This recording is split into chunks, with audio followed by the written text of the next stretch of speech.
अध्यक्षपदाची उमेदवारीची संधी मिळाली. आदरणीय गणपतराव दादा पाटील असतील, माधवराव घाटगे साहेब असतील, यांनी माझ्यावर जो विश्वास ठेवला, खरं तर मागच्या 2-3 महिन्यामध्ये ज्या काही घटना घडल्या, काही तर जयसिंगपूर शहरामध्ये ऐतिहासिक क्रांती होण्याची एक संधी या ठिकाणी निर्माण झालेली आहे. या जयसिंगपूर नगरपालिकेच्या नगराध्यक्षपदाच्या निवडणुकीकडे सगळ्या महाराष्ट्राचं लक्ष लागलेलं आहे. ह्याच्या पाठीमागची पार्श्वभूमी तुम्हाला सांगितले तर तुमच्या लक्षात येईल. सुदर्शन कदम यांची उमेदवारी ही काही ह्या 2-3 महिन्याचा प्रसंग नाही आहे. ह्याच्या पाठीमागच्या 15-20 वर्षांचा इतिहास आहे. एका दानवळीसारख्या खेडेगावातल्या शेतकरी कुटुंबात जन्मलेल्या मुलाला घरात खायला अन्न नाही म्हणून तो जयसिंगपूरला आला. सायकलवरनं 7-7.5 वर्ष पिगमी केली. झोपडपट्टीमध्ये राहायचं घर होतं आणि मग झोपडपट्टीमध्ये फिरताना झोपडपट्टीतल्या लोकांचे अनेक प्रश्न, त्यांचं जीवन कसं असतं याचा सगळ्याची माहिती घेतली आणि मग स्वतःचा एक कर सल्लागार म्हणून व्यवसाय करताना कुठंतरी एक मनात खंत होती की आपण ज्या जयसिंगपूरमध्ये घडलो, ज्या जयसिंगपूर शहरानं आपल्याला सर्व काही दिलं, त्या जयसिंगपूर शहरामध्ये अडचणीत असलेल्या लोकांना मदत करायची म्हणून मी Rotary club green city join केली होती. रोटरीच्या माध्यमातून माझं सगळं व्यवस्थित सुरू होतं. परंतु समाजामध्ये लोकांच्या अडचणी, लोकांचे प्रश्न, दररोज वर्तमानपत्रात येणाऱ्या बातम्या बघून कुठंतरी मनाला खंत वाटायची. वाढत असलेल्या भ्रष्टाचारामुळे जयसिंगपूर शहरामधला जो काही निकृष्ट दर्जाचा विकास होत होता, हे सगळं जवळून बघताना मनामध्ये खंत होती की हे कुणीतरी ह्याच्यावर आवाज उठवायला पाहिजे. राजू शेट्टी साहेब सांगत होते की चांगल्या लोकांनी राजकारणात यायला पाहिजे, परंतु राजकारण एवढं वाईट झालंय की तिथं चांगला माणूस टिकतच नाहीये. आमच्याकडे फक्त एक 4-5 लोक मिळून आम्ही काम करत होतो. त्याच्यामध्ये आमचे नितीन जाधव असतील, प्रमोद भोजे असतील, जयंतीलाल पटेल असतील, विनायक पुजारी असतील, असे 4-5 मावळे घेऊन आम्ही जयसिंगपूर शहरामध्ये काही वेगवेगळे प्रश्न उचलायचा प्रयत्न करत होतो. परंतु ताकद पोचत नव्हती. परंतु मी विचार केला की जोपर्यंत ह्या राजकारणी लोकांना आपण उपद्रव मूल्य आपलं तयार करत नाही, तोपर्यंत हे आपल्याकडे लक्ष देत नाहीत. म्हणून मी असं ठरवलं की एक प्रेस कॉन्फरन्स घेऊन की मी जयसिंगपूर शहराची नगराध्यक्षपदाची निवडणूक लढवणार आहे.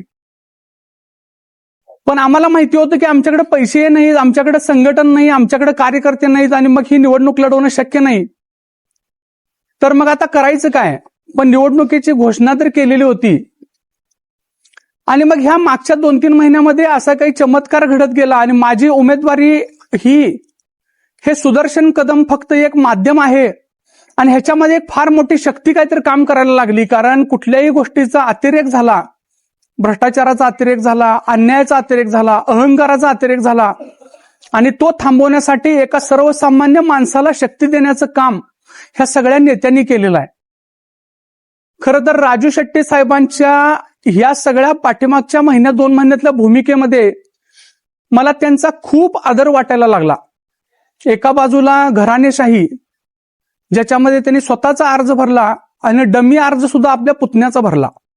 डमी अर्ज भरला सुद्धा एखादा चांगला कार्यकर्ता आपल्या पक्षाकडचा मिळाला नाही आणि मला उमेदवारी दिल्यानंतर मला राजू शेट्टी साहेबांनी फोन केला की डमी अर्ज सुद्धा तुमच्या पक्षातल्याच एखाद्या कार्यकर्त्याचा भरा म्हणून आम्ही आमच्या नितीन जाधवांचा अर्ज भरला.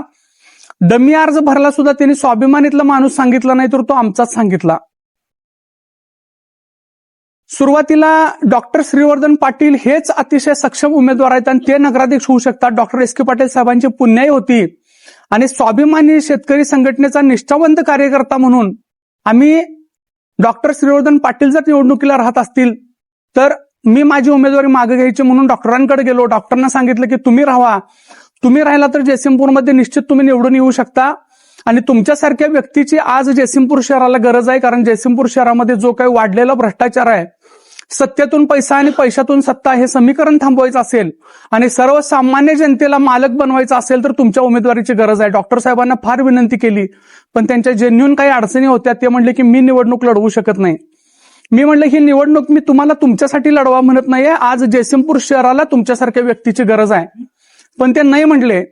नाही म्हणल्यावर मी डॉक्टर अक्कोळे सरांकडे गेलो. डॉक्टर अक्कोळे सरांना म्हटलं की सर तुम्ही 5 वर्ष नगरपालिकेमध्ये नगरसेवक म्हणून अतिशय चांगलं काम केले आणि आज जयसिंगपूर शहराची गरज म्हणून तुमच्यासारख्या चांगल्या विचारवंत लेखकानं, व्यक्तीनं, संवेदनशील व्यक्तीनं आज जयसिंगपूरचा नगराध्यक्ष होणं ही काळाची गरज आहे. डॉक्टर अक्कोळे साहेब म्हटले 5 वर्ष मी नगरपालिकेत काम केलंय. नगरपालिका ही गटरगंगा करून ठेवलेली आहे, दारूचा अड्डा करून ठेवलाय. माझ्यासारख्या चांगल्या माणसाला तिथं आता अजिबात जायची इच्छा नाही. पण मग आता म्हणलं ही जर गटरगंगा स्वच्छ करायची असेल तर आपल्यासारख्या व्यक्तीनं तिथं गेलं पाहिजे. आणि गटरीमध्ये जोपर्यंत तुम्ही चांगलं पाणी ओतत नाही तोपर्यंत ती गटर स्वच्छ होणार नाही. आणि मग मी ठरवलं की आपण निवडणूक लढवूया. आणि ह्या व्यक्तीने मला साथ दिली आणि 2 महिन्यांमध्ये होय नाही करता करता माझी उमेदवारी निश्चित झाली.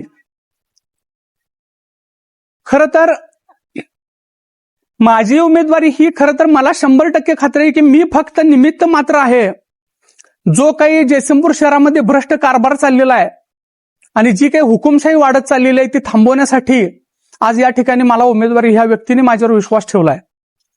म्हणून मी एक ठरवलं, पैसा कितीही मिळवला तर तो कमीच आहे. आज ह्या जयसिंगपूर शहरानं मला सगळं दिलंय, तर ह्या जयसिंगपूर शहरासाठी 5 वर्ष काहीतरी चांगलं काम करायचं ह्या उद्देशानं मी निवडणूक लढवायची घोषणा केली होती.